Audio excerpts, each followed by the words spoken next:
In a quiet village nestled in the heart of West Africa, there lived a woman named Cynthia. She was known for her sharp wit, her strong hands, and her unwavering determination. But beneath her tough exterior was a heart that had been bruised by life's hardships. Years ago, Cynthia had fallen in love with a man named Kwame.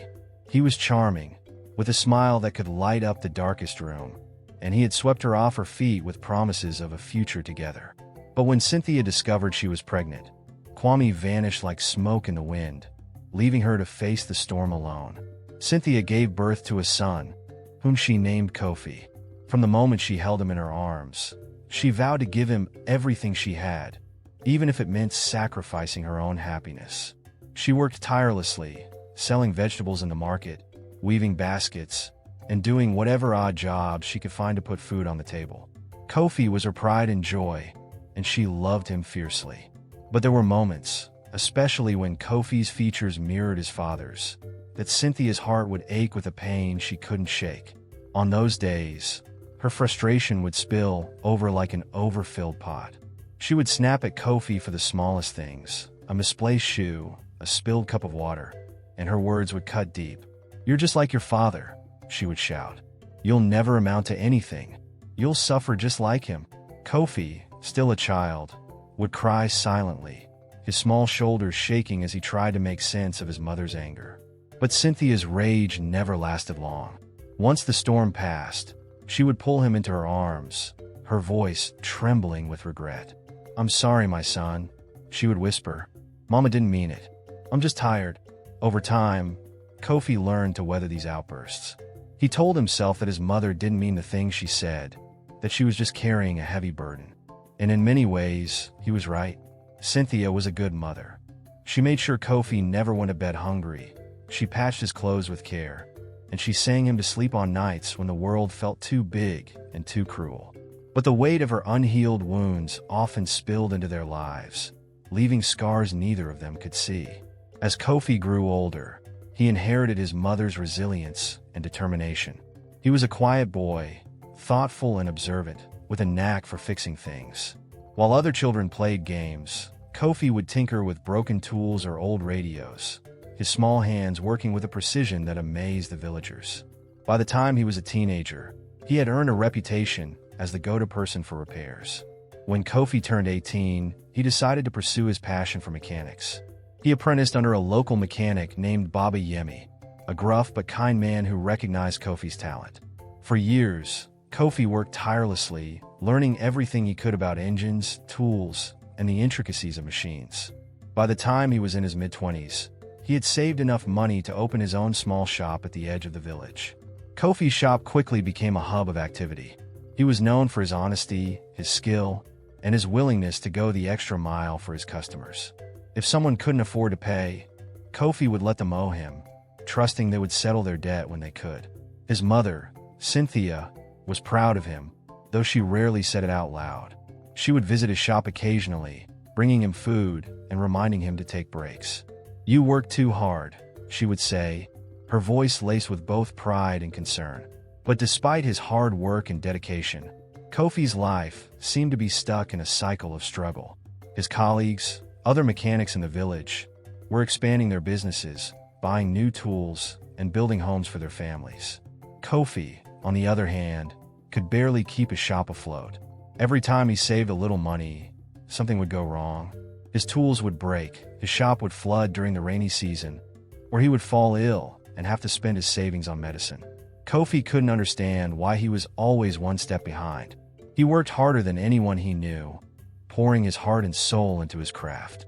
Yet, success remained elusive, like a mirage in the desert.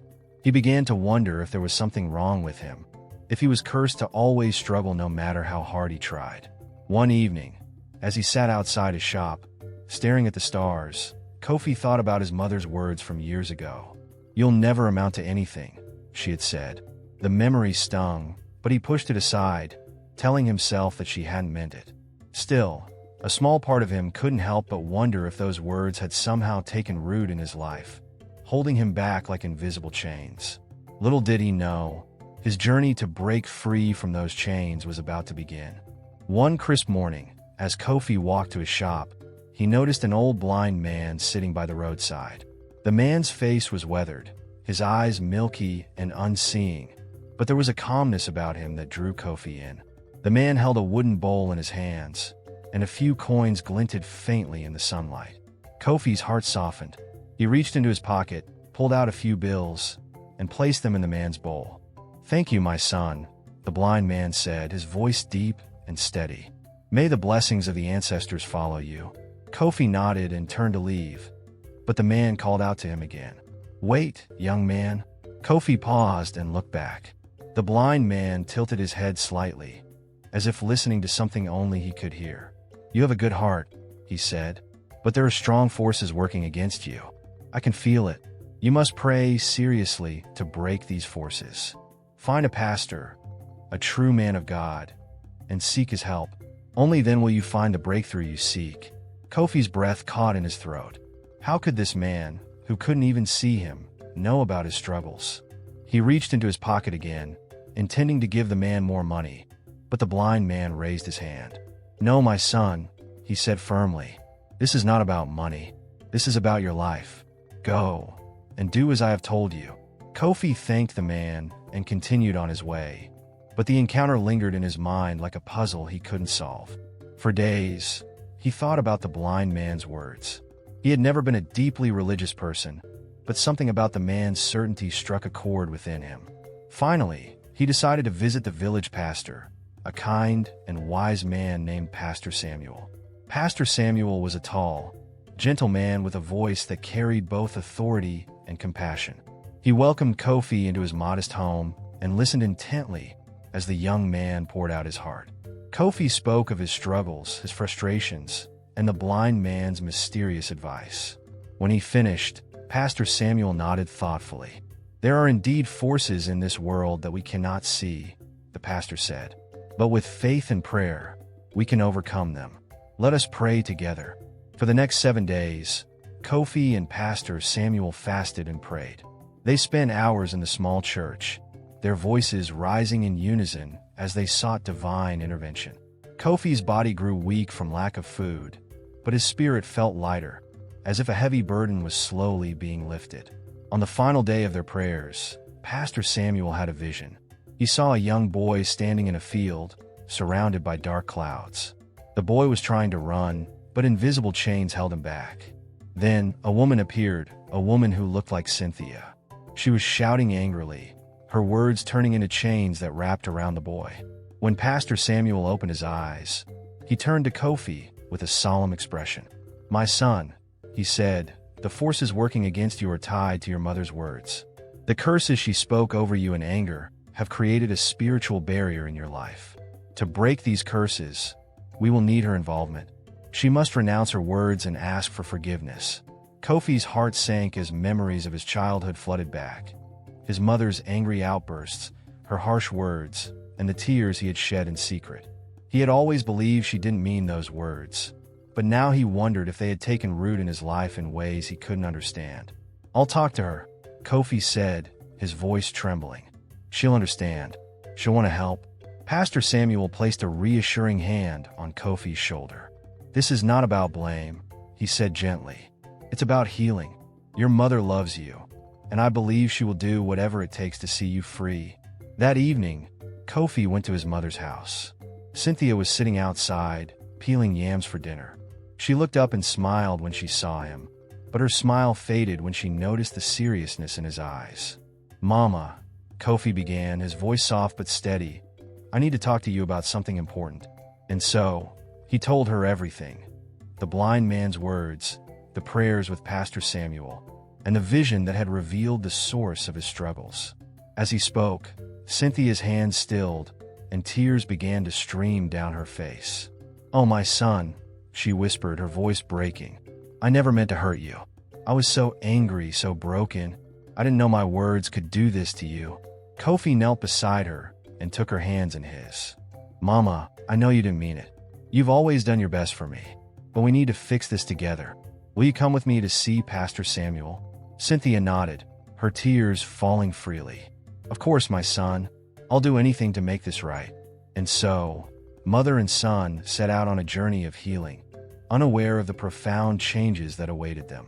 The chains that had bound Kofi for so long were about to be broken, and a new chapter of their lives was about to begin. The next morning, Cynthia and Kofi walked to Pastor Samuel's church together. The air was thick with unspoken emotions. Cynthia's guilt weighed heavily on her shoulders, while Kofi felt a mix of hope and apprehension. When they arrived, Pastor Samuel greeted them warmly and led them to a quiet room at the back of the church. Cynthia sat down, her hands trembling in her lap.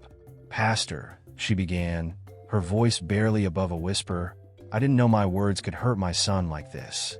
I was angry, frustrated. I didn't know any better. Please, tell me what I need to do to make this right." Pastor Samuel nodded, his expression kind but serious. "Sister Cynthia, the first step is to renounce the curses you spoke over Kofi. You must ask for forgiveness, from God, from your son, and even from yourself. Words have power, but so does repentance." Cynthia turned to Kofi, her eyes filled with tears. "My son, I am so sorry. I never meant to harm you. You are the best thing that ever happened to me, and I let my pain blind me. Please forgive me." Kofi reached for her hands, his own eyes glistening. "Mama, I forgave you a long time ago. You've always been my strength, my rock. I know you didn't mean those words. Let's just fix this together, okay?" Cynthia nodded, her tears falling freely. Pastor Samuel led them in a prayer of repentance, guiding Cynthia as she renounced every curse she had spoken over Kofi. She asked God to break the chains her words had created and to restore her son's life. Kofi prayed too, asking for healing and strength to move forward. As they prayed, a sense of peace filled the room. Cynthia felt as if a heavy weight had been lifted from her chest, and Kofi felt a strange lightness, as though something dark had finally been expelled from his life. Pastor Samuel smiled and placed his hands on their shoulders. "The curses have been broken," he said, "but remember, this is just the beginning. You must both walk in forgiveness and love, and trust that God will restore what was lost." Cynthia hugged Kofi tightly, her tears soaking his shirt. "I promise you, my son, I will never speak words of harm over you again. You are my pride, my joy, and I will spend the rest of my life making sure you know that." Kofi held her close, his heart swelling with love. "Mama," he said, his voice trembling with emotion, "you've already done so much for me. You carried me when I couldn't walk, fed me when I was hungry, and worked yourself to the bone just to give me a chance at life. Even on the days when your words hurt, I never stopped loving you because I knew your heart. You've been my strength all these years, my rock when everything else felt like it was falling apart. If something ever happened to you, I don't know how I'd go on. You're not just my mother. You're my everything. I don't know where I'd be without you, Mama. I don't even want to imagine it." Tears streamed down Cynthia's face as she clung to her son, her heart breaking and healing all at once. In that moment, the weight of her guilt began to dissolve, replaced by the overwhelming love she felt for the boy she had raised, the man he had become. In the weeks that followed, Kofi's life began to change in ways he could hardly believe. His shop, which had once struggled to attract customers, suddenly became the busiest in the village. People came from neighboring towns, praising his skill and honesty. Kofi worked harder than ever, but this time, his efforts bore fruit. He was able to buy new tools, expand his shop, and even hire an assistant. Cynthia watched her son's success with pride and relief. She visited his shop often, bringing him food and offering words of encouragement. The bond between them grew stronger, and for the first time in years, Cynthia felt at peace. She no longer carried the guilt of her past mistakes, and Kofi no longer felt the weight of invisible chains. One evening, as Kofi closed up his shop, a young woman named Alma walked in. She had a flat tire and needed help. Kofi fixed it quickly, and the two struck up a conversation. Alma was kind, intelligent, and had a smile that lit up the room. Over the next few months, they grew closer, and it wasn't long before they fell in love. Cynthia adored Alma from the moment they met. She saw the way Alma treated Kofi with respect and love, and she knew her son had found a good woman. The three of them often spent evenings together, sharing meals and laughter. Cynthia would tell stories of Kofi's childhood, much to his embarrassment, and Alma would laugh, her eyes sparkling with joy. Kofi's life was finally everything he had dreamed of. His business thrived, his relationship with his mother was stronger than ever, and he had found a partner who loved and supported him. One day, as he stood outside his shop, watching the sunset, he thought about the blind man who had changed his life with a few simple words. Feeling a deep sense of gratitude, Kofi decided to go back to the spot where he had met the blind man. He wanted to thank him, to let him know how much his advice had transformed his life. But when he arrived at the roadside, the spot was empty. Kofi asked around, describing the blind man to passers-by and shopkeepers, but no one could recall ever seeing him. A blind man who begs here? No, my friend, there's no one like that around here, one shopkeeper told him. Kofi was puzzled. He had met the man right there, on that very spot. How could no one remember him? He searched for days, asking everyone he could think of, but the blind man seemed to have vanished without a trace. Finally, Kofi decided to let it go. Perhaps the man had been a messenger, sent to guide him at just the right time. Whatever the case, Kofi was grateful. "Thank you," Kofi whispered, his heart filled with gratitude, as he stood once more at the spot where his life had changed. Cynthia walked up beside him, her arms slipping through his. "What are you thinking about, my son?" Kofi smiled. "I'm thinking about how blessed I am. I have you, Mama, and I have Amma. My shop is doing well, and I feel like I can finally breathe. It's like I've been given a second chance." Cynthia squeezed his arm. "You deserve it, Kofi. You've worked so hard, and you've never given up. I'm so proud of you." Kofi turned to her, his eyes shining. "And I'm proud of you, Mama. You've been my strength all along. I wouldn't be here without you." As the sun dipped below the horizon, painting the sky in shades of orange and pink, Kofi felt a deep sense of peace. The struggles of the past were behind him, and the future was bright with promise. He had overcome the forces that once held him back, and now, he was ready to embrace the life he was meant to live. Parents, remember, your words hold the power to shape your child's world. Speak life into their dreams, wrap them in love, and let your encouragement be the wind beneath their wings. Even in moments of frustration, choose kindness. Those words become the voice they carry within. And if you stumble, let love and forgiveness mend what's broken. For in the end, it's not perfection that heals, but the unwavering belief that they are worthy, capable, and deeply loved.